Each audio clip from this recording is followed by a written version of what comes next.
All right, hello everybody. This is Lucas Carroll here from the Business of Senior Care. I am doing the coronavirus series here in Colorado, talking to home care owners and operators in the state of Colorado to see how coronavirus has impacted their business. I have here Greg Rodolph. Greg Rodolph is the owner of Synergy Home Care. Synergy Home Care located in the southern Denver area, primarily located in Parker, but also extends over into Douglas County, Elbert County, Jefferson County, and some of Denver County. Welcome, Greg. Thank you, sir. Thanks for having me. I'm so glad you could join and talk about your business Synergy and how things are going. Yeah, happy to be here and discuss it. It's a crazy time. It is a crazy time. Yeah. I wanted to just start off to just ask you, just overall, since COVID-19 or the coronavirus has come to the Colorado and particularly South Denver Metro in your area, how has it impacted you guys? Well, it's been a whirlwind for sure. So we have some clients who are concerned and we're afraid, and they're afraid of what's going to happen. They don't want it even an idea of it coming into their home, so they've canceled care for the time being.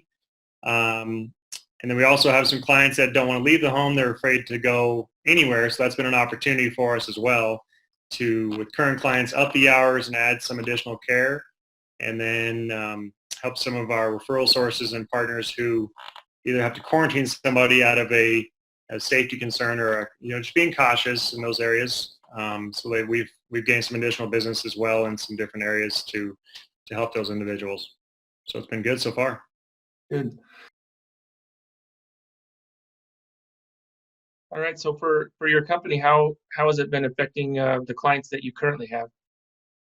So we've had a few that have canceled care over a concern of the virus and being around staff members that may have it or may possibly bring it into their home. And of course, we're trying to eliminate that and be as cautious as we can. But we've also had some clients that have upped their hours and have they've either had a family member or been too close to somebody that may have come in contact with it. So they brought us in for additional hours to provide care for mom or dad that already had us there, maybe for a significant amount of time. So it's been an opportunity as well.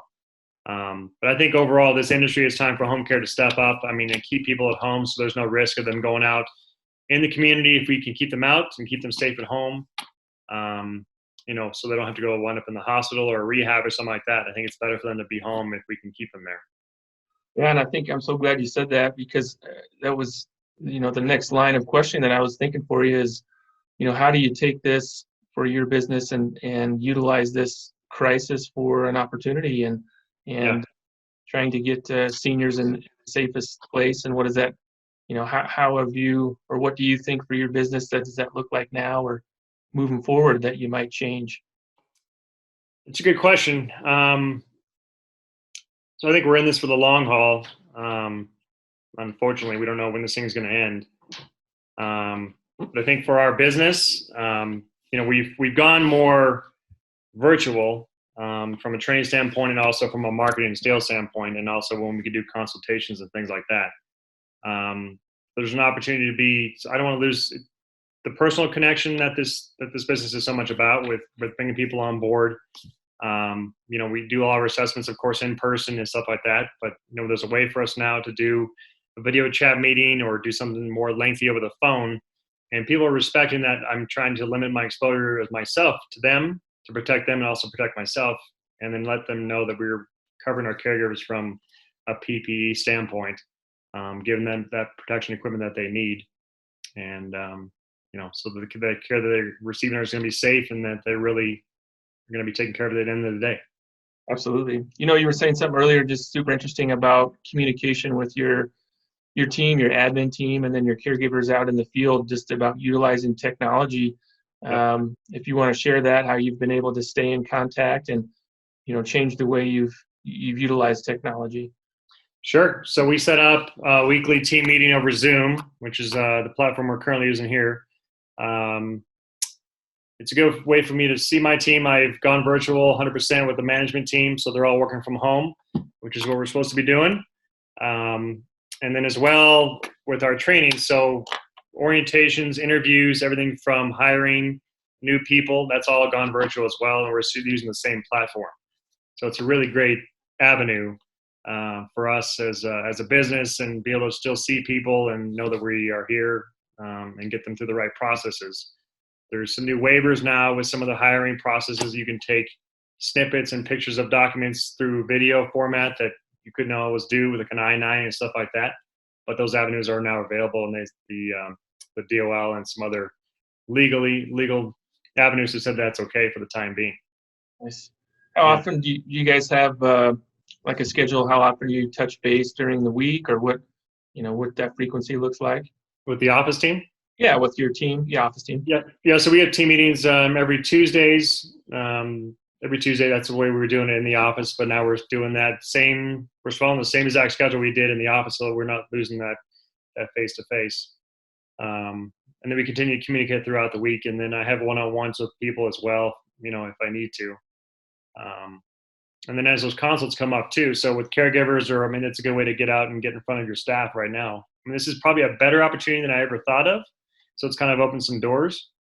We didn't always do this, so now it's an opportunity. Well, if I can get in front of caregivers and tell them how much I appreciate them being on the front lines, getting out there, and still doing their job. It's needed more now than ever, I think, and keeping people safe. So it's another way to do it. Yeah, absolutely. I think that's such a great point of utilizing this technology to just get in front of, get your beautiful face in front of your caregivers and office staff team, just to let them know that there's no better person than the owner of the company, taking the time to a conference call in, a Zoom call, or send their own personal message out to the the frontline team that are doing the hard work. Right.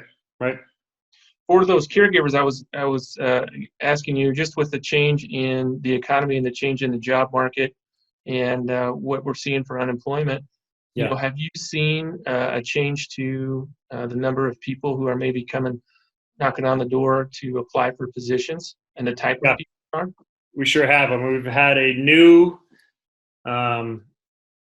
set of people that usually apply. I actually am looking for an after-hours person right now. I've had 55 people apply for that position. I never would have thought that I would have had that number of people. So the pool of candidates is definitely a lot greater as people continue to look for jobs. Either it's a temporary thing to be a caregiver, or it could turn into something long-term. Who knows? But we're always hiring. We're still hiring. There's going to be a need out there, and I think we're opening the doors for a lot of people that have never thought about this kind of work before. Absolutely. I like how you're saying that. It's just another unique opportunity, a way to utilize what's going on, with an influx of very capable applicants, right. Caregivers and your admin staff. Right. How about your partners, your partners that you work with out in the community, assisted livings and nursing facilities and hospitals? How has this changed your dynamic and how you're marketing your business and operating your business? It's a good question. So I'm trying to show, I'm obviously not allowed to go into buildings anymore and do any kind of face-to-face marketing. That's kind of limited now.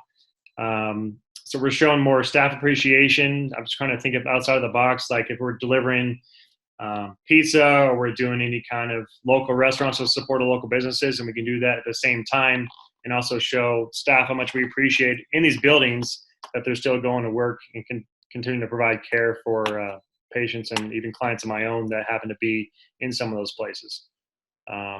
So that's just, there's ways to still get your name and face out there. And luckily there's some communities in town that will still let me come in time to time. But again, back to the limited exposure, keeping myself safe, keeping them safe, and not bringing in, COVID-19. If I were to come in contact with it at some point, I of course want to limit my exposure to community members as much as possible.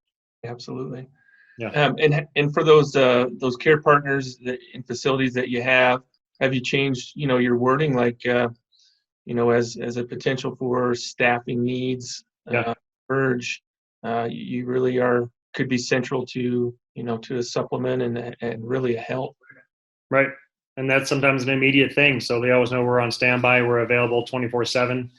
A couple of people call out and you're short staff on a floor or down, in some wing, I mean, you need to have an immediate need, so they know we can reach out for that right away. Absolutely. Yeah. Very Yeah. good. What do you think that your company looks like, or what's the business look like in 3 months or 6 months from now? I mean, what an easy question, right? It's Yeah. Oh yeah. It's easy to predict. crystal ball. Uh-huh. Yeah. I mean, ideally, I think we're still going to be sitting where we are today. So I think there's a huge growth opportunity to continue to push it and be available. Of course, business is changing all the time. People come and go, but just being available to that need. So if it's a matter of, if I can be available virtually to family members, to caregivers, to referral sources, that's probably going to be the best avenue. I think we'll be doing what we're doing right now. And as people slowly start to get back into the community, hopefully this thing will open up, and then you can continue to get back to business as usual on a limited basis.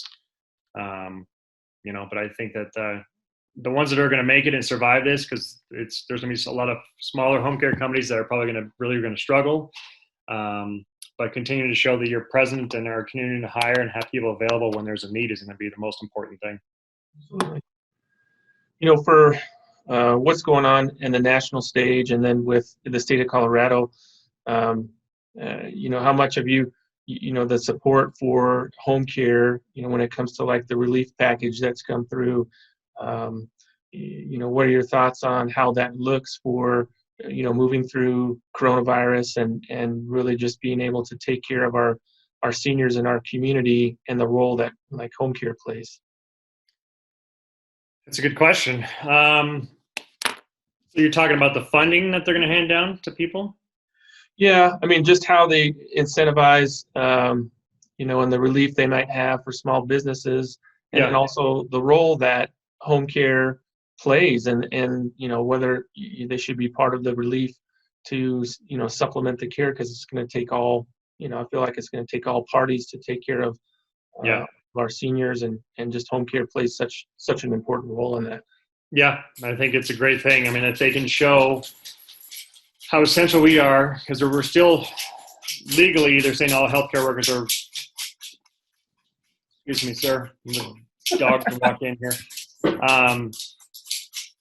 So home care workers should be considered essential. Right now, they're not considered essential. We're still fighting that. But home care is such an important thing, keeping people at home, keeping them out of the hospital, and keeping people alive. So I think that's something that we're going to be working at. And hopefully they bring us in, rope us into the whole healthcare umbrella will be part of that deal. Absolutely. Are you getting, for the clients or potential clients or telephone calls, are you getting different types of inbound calls to the business, just about wanting to shelter in place, wanting to stay at home, wanting to do something different than being out in the community? Definitely. So people are like, how are you going to provide care? How are you going to get people out of your sheltered in place? So we let them know that we're still essential. We can still be there if they need us. But sometimes it's a simple thing, like just helping with grocery shopping, helping with, mom is lonely, but we can't go visit her. So can you go out there and just be her companion? So that's something that we're taking a look at, and that's an opportunity as well. Yeah. So sometimes it's extending those hours as well. Say you were with somebody for 6 hours a day. Well, now you're extending that to maybe a 7 or 8 hour visit because they want somebody there for that additional time frame because their son or daughter can't come see them. So, they want to make sure they can still get the things that they need. And we're trying to let them know, no, you don't need to go out today. You should stay home so we can make sure that you can have everything you need to be safe and have food to eat and things like that. Yeah, absolutely. Yeah. And for those folks that are staying at home, I know when this, just a couple short weeks ago, there was a lot of anxiety about, people coming in, kind of like you had talked about, coming in and coming out, and what they're going to do and what they can do and being infected. Are you still kind of feeling that, or do you feel like with just the national attention and the sheer volume of information that folks are kind of past that and they're ready for help, or is it kind of a mix? It's still a little bit of a mix. I think for people that watch the news all the time, it can be a very overwhelming thing. If you're all you're hearing constantly about from Governor Polis and President Trump is that how many more cases we have every single day, how many people have passed away because of this virus. I mean, that as a whole, that's pretty scary to everybody. but that constant reassurance from our team, from our management team, from myself, even initially and then ongoing, is so important. So I think people understand that we're here to help them and keep them safe, and we're taking all the precautions necessary. I mean, that's pretty much it in a nutshell. So it's people are open. A lot of people are open to it, and some people are still hesitant. But I think the majority of them understand that if we take the proper precautions, then everything's going to be okay. Awesome. Yeah. Well, good. Well, is there anything else on your mind as you and your company move through this current crisis? No, I just think that, like I said, home care needs to step it up as an industry. And if you're already think you're doing the right things, making sure you're out there reassuring your clients. That's what I'm doing, making those phone calls. It's an opportunity to let people know that we're here to stay, we're not going anywhere, and we're going to be here if they need something. If it's an off day or something that's outside of their regular schedule, we're always going to be here to make sure they're well taken care of, because I don't want them going outside. I don't want them going to get food. I don't want them to have to go to Costco or King Soopers or get a prescription or something like that. They need to make sure they're staying home, while we're here for the next month or so, until hopefully things turn around a little bit. I think it's gonna be a little bit longer than that, but we'll just have to wait and see how time goes. Very good. Awesome. Yeah. Well, Greg, thank you so much for your time and letting us in a little bit on Synergy and where your business is at currently. And I think that's it. That's all the questions for today. All right. Thank you, sir. All right. You have a great day. You too. Okay.